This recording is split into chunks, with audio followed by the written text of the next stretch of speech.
by Esther Debbie from Facebook. Just really touched my soul this morning. Michael has entered the battle. Daniel had prayed, but not from a place of guesswork. The Bible says in the book of Daniel that he went into the books. He studied what had been written, and by reason of understanding, he discerned something most people would have missed. He realized that what his people were calling forever had already been given an end by God. 70 years, that was the measure. That was the boundary.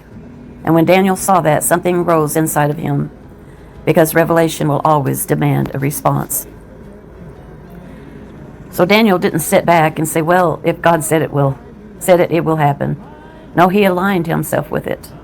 He stepped into prayer, into fasting, and seeking God with intention, because he understood something many don't. Prophecy is not permission to be passive.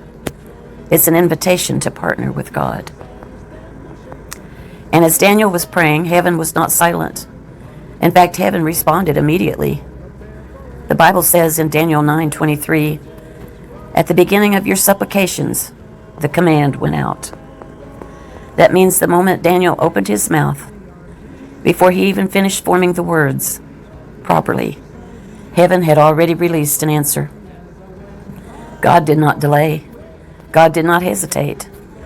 The response was dispatched instantly. And with that answer came Gabriel. Now understand who this is. Gabriel says in Luke 1:19, I am Gabriel, who stands in the presence of God. That means he's not operating from a distance. He comes straight from the throne. When he is sent, it is because something has already been authorized at the highest level. You see him again in Luke 1:26 through 3, bringing the announcement of Jesus. So when Gabriel is moving, heaven is executing. So here we have Daniel on earth praying, and at the same time, Gabriel is on assignment carrying the answer. Everything is aligned.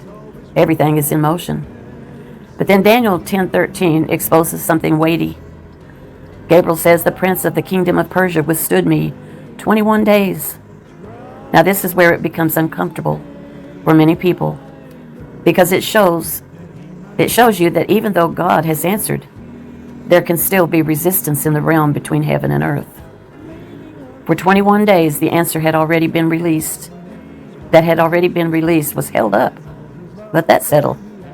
Not denied, not canceled, not forgotten. Held up. Which means Daniel was praying while the answer existed. Daniel was fasting while the answer was already on the way. Daniel was seeking God while in the Spirit. There was a battle over what belonged to him.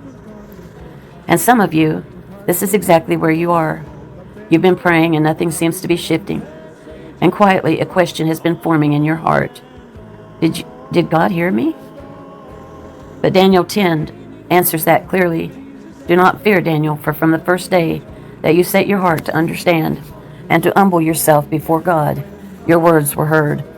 Not the second day, not after 21 days, the first day. So the issue was never heaven's response. The issue was resistance. Because if the enemy cannot stop God from answering you, he will try to interfere with the delivery. But this is where God reveals his nature. He does not run out of solutions. Neither does he get intimidated by opposition. When resistance rises, God escalates.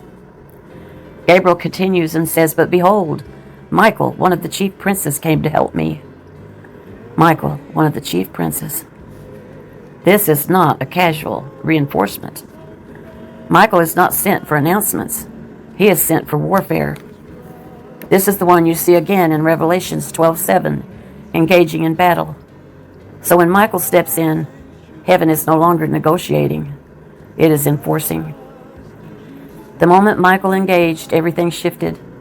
The resistance that held Gabriel for 21 days could not hold him any longer. The delay broke. The answer was released, and Gabriel arrived to Daniel with what had already been sent from day one. which means Daniel did not receive a new answer. He received a released answer. And this is where the Spirit of God is pressing heavily. There are people reading this right now. You have prayed. You have fasted. You have given. You've stood when it was uncomfortable. And because of the silence, you started adjusting your expectations. You started telling yourself, maybe it's not time, or maybe God said no. But the Spirit of God says, Isaiah 65:24, before they call, I will answer. And while they are still speaking, I will hear. That means God's response is not your problem. Your answer was released. But there has been resistance. There has been a prince of Persia assigned to delay, to hold and contend with what already has your name on it. And so the Spirit of the Lord declares, I am invoking justice. Not in theory, not in the future, now. The same way he intervened for Daniel, he is intervening again. There is a divine escalation happening, and heaven is stepping into your situation. Michael has entered the battle. Warfare has been activated on your behalf. And what has been held for 21 days, for months, even years, is now being confronted, and nothing can stop its release. Psalms 34:15 says, the eyes of the Lord are on the righteous, and his ears are open to their cry. That means God has been watching, he's been listening, and now he's acting. Some of you, your answers are not missing. They are mid-journey, but the resistance has been holding them, is being broken. The same way Gabriel was released the moment Michael intervened, there is a release happening now. Some of you will see it before this week ends. Some it will be tonight. And some, even as you're reading this, something has already shifted in the spirit. The delay has been overturned.